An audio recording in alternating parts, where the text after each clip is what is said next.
সময় যত গড়াচ্ছে ততই যেন ছন্দ খুঁজে পাচ্ছে স্পেন ফুটবল। বিশ্বকাপ ওপেনিংয়ে কেপো ভার্দের বিপক্ষে ড্র করার পর এই দল নিয়ে বড়সড় একটা হতাশাই জন্ম নিয়েছিল ভক্তদের। তবে যেভাবে স্প্যানিশরা ঘুরে দাঁড়ালো তাতে নতুন করে আশার সঞ্চার হয়েছে সমর্থকদের মাঝে।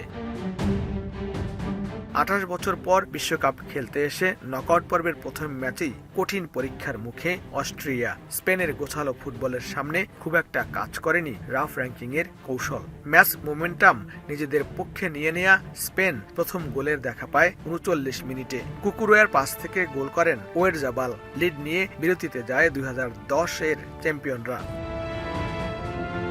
দ্বিতীয়ার্ধে খেলতে নেমেও আক্রমণের ধারা বজায় রাখেন ফুয়েন্তের শিষ্যরা। দুই উইং ধরে তাদের ক্রমাগত আক্রমণে দিশেহারা হয়ে পড়ে অস্ট্রিয়া, যে সুযোগ কাজে লাগিয়ে 66 মিনিটে ব্যবধান দ্বিগুণ করে লা রোহা। এবার স্কোরশিটে নাম তোলেন পোরো। বায়নার বাড়ানো বল থেকে গোল করতে মোটেও ভুল করেননি এই রাইট ব্যাক।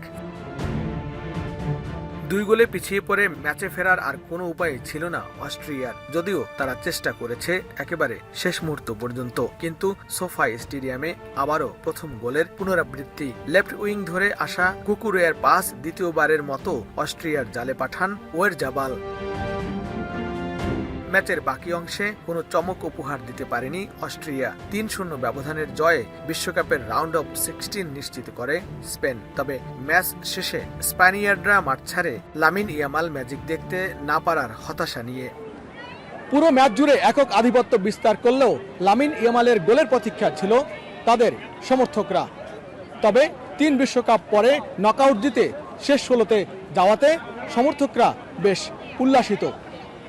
লস্কর আল মামুন, সময় সংবাদ, লস অ্যাঞ্জেলেস স্টেডিয়াম, যুক্তরাষ্ট্র।